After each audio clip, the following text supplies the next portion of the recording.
Hi friends, आप सभी का स्वागत है हमारे अपने YouTube channel special field special study में। आज इस वीडियो में हम बात कर रहे होंगे डीएड स्पेशल एजुकेशन के अंतर्गत सेकेंड ईयर के फर्स्ट थ्योरी पेपर की, या ऑल ओवर सब्जेक्ट की बात करें तो पेपर नंबर 7 भी बोल सकते हैं इसको, जो कि education in the emerging Indian society and school administration subject है आपका। और इससे रिलेटेड आप लोगों को ऑब्जेक्टिव टाइप क्वेश्चंस दिए जा रहे हैं, और ये सभी क्वेश्चन आप लोगों को डीएड एग्ज़ाम में तो काम आएंगे ही। इसके साथ ही आप स्पेशल एजुकेटर से संबंधित जो वैकेंसियाँ आती हैं या केबीएस से रिलेटेड जो वैकेंसी आती है उसके लिए भी आप यहाँ से तैयारी कर सकते हैं, क्योंकि यही सारे क्वेश्चन आपको जो स्पेशल फील्ड से रिलेटेड क्वेश्चन पूछे जाते हैं एग्ज़ाम में, आपका यहीं से वो भी अच्छे से तैयार हो जाएगा।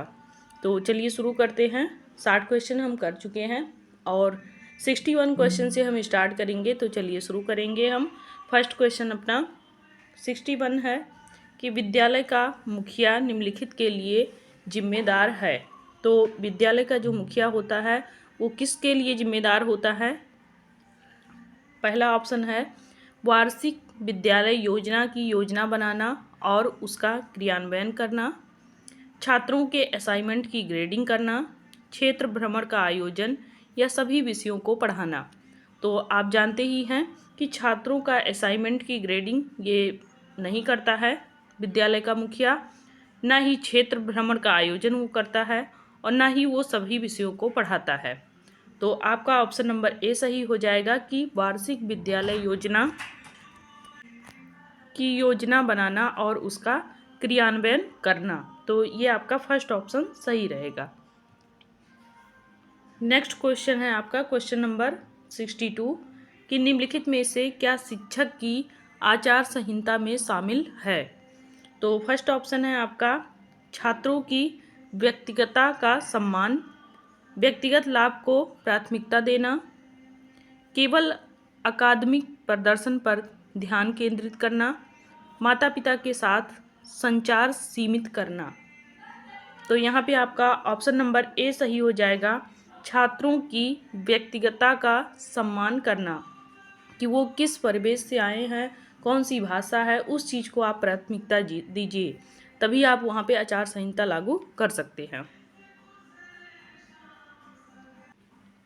नेक्स्ट क्वेश्चन नंबर आपका 63 है कि विद्यालय योजना का उद्देश्य क्या है? वार्षिक विद्यालय योजना का उद्देश्य क्या है? तो इसका जो ऑप्शन है वो है कि वर्ष के लिए विद्यालय की शैक्षणिक और सह पाठ्यक्रम गतिविधियों की रूपरेखा तैयार करना, या विद्यालय के बजट का विवरण देना, या खेल योजना बनाना, या शिक्षक प्रशिक्षण सत्र आयोजित करना। तो यहाँ आप जानते ही हैं कि पूरे वर्ष के लिए विद्यालय की शैक्षणिक और सह पाठ्यक्रम गतिविधियों की पूरी रूपरेखा पहले से ही तैयार कर लेना, योजनाबद्ध पहले से ही हो जाता है। उसके बाद फिर जो सत्र स्टार्ट होता है उसकी कक्षाएं स्टार्ट होती हैं। नेक्स्ट क्वेश्चन नंबर 64 है कि विद्यालय की समय सारणी तैयार करने में कौन सा घटक आवश्यक होता है? तो कक्षाओं की उपलब्धता, या फिर शिक्षकों की प्राथमिकताएं, या छात्रों का अवकाश समय, या विषयों और कालांशों का आवंटन।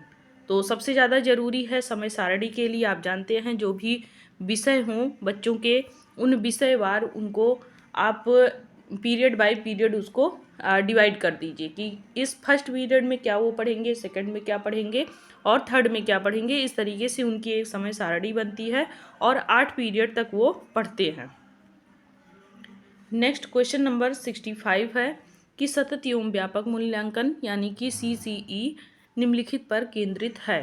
तो पहला ऑप्शन हो जाएगा आपका केवल शैक्षणिक प्रदर्शन पर, शैक्षणिक और सह शैक्षणिक दोनों पहलू, या फिर केवल पाठ्येतर विधियाँ, या केवल शारीरिक स्वास्थ्य।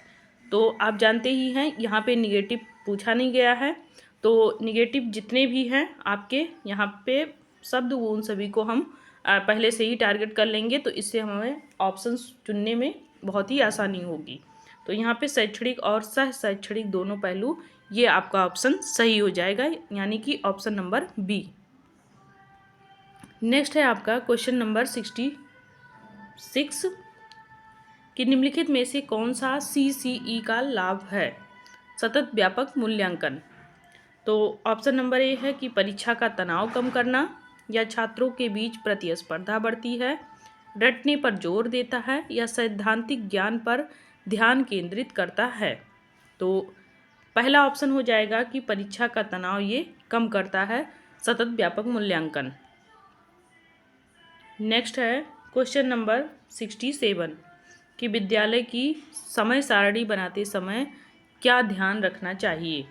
तो शिक्षकों की योग्यता ध्यान रखना चाहिए, या फिर विषय आवश्यकताएं और छात्रों की जो ज़रूरतें होती हैं उसको ध्यान में रखना चाहिए, ये प्रधान अध्यापक की उपलब्धता, या फिर विद्यालय का बुनियादी ढांचा, किस पे निर्भर करता है समय सारणी? तो जो बच्चों की आवश्यकताएं हैं या उनकी जो ज़रूरतें हैं, इसको ध्यान में रख करके ही विद्यालय की जो समय सारणी होती है उसको बनाया जाता है। नेक्स्ट है क्वेश्चन नंबर 68 कि प्रगति रिपोर्ट बनाए रखने का उद्देश्य क्या है? तो प्रगति रिपोर्ट बनाने का उद्देश्य जो होता है, इसके लिए जो ऑप्शन दिया गया है कि क्या होता है। पहला ऑप्शन है कि समय के साथ छात्रों के शैक्षणिक प्रदर्शन को ट्रैक करना और उसका मूल्यांकन करना। दूसरा है शिक्षकों के प्रदर्शन की निगरानी करना। तीसरा है विद्यालय के कार्यक्रमों की योजना बनाना। और चौथा है विद्यालय के वित्त का प्रबंधन करना। तो पहला ऑप्शन आपका सही हो जाएगा कि समय के साथ छात्रों के शैक्षणिक प्रदर्शन को ट्रैक करना और उसका मूल्यांकन करना, ये आपका ऑप्शन सही हो जाएगा। सभी क्वेश्चन बहुत ही इम्पॉर्टेंट हैं और आपके पेपर में भी ये पूछे जाएंगे, आपके आने वाले प्रतियोगी परीक्षाओं में भी ये सारे क्वेश्चंस पूछे जाएंगे। तो आप लोग इसको 1 से 2 बार, 2 से 4 बार इसको रिपीट जरूर कर लीजिएगा। नेक्स्ट क्वेश्चन 69 है कि कौन सा रिकॉर्ड किसी छात्र की शैक्षणिक यात्रा और व्यक्तिगत जानकारी का विस्तृत अवलोकन प्रदान करता है? तो यहाँ जो ऑप्शन दिया गया है, संचयी रिकॉर्ड, या फिर उपस्थिति रजिस्टर, या पाठ योजना, या विद्यालय इन्वेंट्री।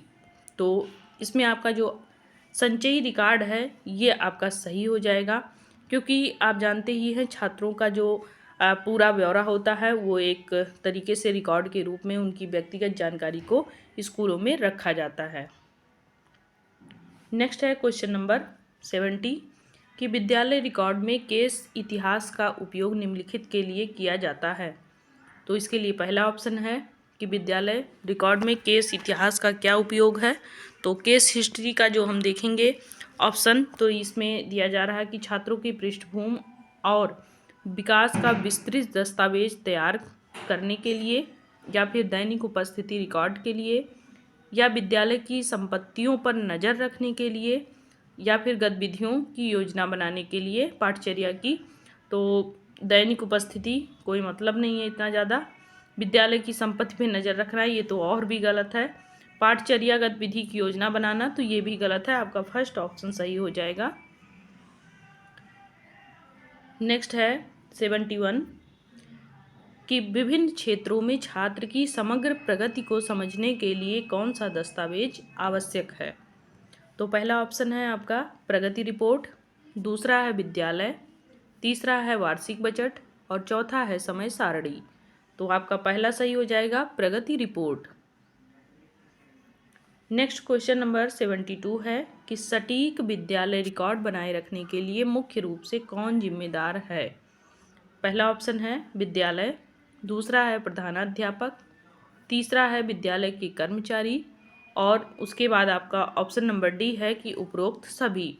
तो सटीक विद्यालय रिकॉर्ड बनाए रखने के लिए मुख्य रूप से यहाँ पे विद्यालय भी जिम्मेदार होता है, प्रधानाध्यापक भी, और विद्यालय का कर्मचारी भी। तो यहाँ ऑप्शन नंबर डी आपका सही हो जाएगा, उपरोक्त सभी।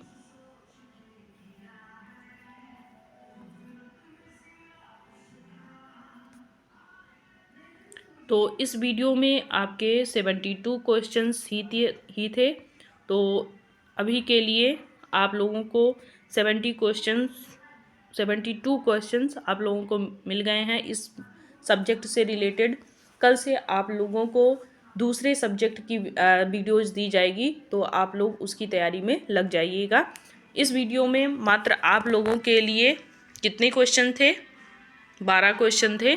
तो 12 क्वेश्चन आप लोगों को इसमें कराया गया है। बाकी अन्य सब्जेक्ट का जो वीडियो होगा वो आप लोगों को कल से मिलना स्टार्ट हो जाएगा और शाम को 6 बजे आप लोगों को वीडियो मिलेगी। तब तक के लिए बहुत बहुत धन्यवाद। इस सब्जेक्ट को पूरा ऑब्जेक्टिव टाइप क्वेश्चन जितने दिए गए हैं उसको पूरा आप लोग इंजॉय के साथ में, पढ़ाई भी ज़रूरी है, तो इसको आप लोग 1 से 2 बार ज़रूर रिपीट कर लीजिए ताकि पेपर में आपको किसी भी प्रकार की समस्या का सामना ना करना पड़े। और आप लोग इसको 10 मिनट 15 मिनट की ही वीडियो है, तो इसको ज़रूर पढ़ लिया करिए समय निकाल करके। फ़ोन आपके हाथ में ही रहता है ताकि तैयारी भी हो जाए और आपके ऊपर प्रेशर भी ना पड़े एग्ज़ाम का। तो चलिए नेक्स्ट वीडियो में हम मिलेंगे। तब तक के लिए लाइक करें, शेयर करें, सब्सक्राइब करें और नोट्स ना हो तो हमें वो भी बताएं, आपको नोट्स भी दिया जाएगा। तब तक के लिए धन्यवाद।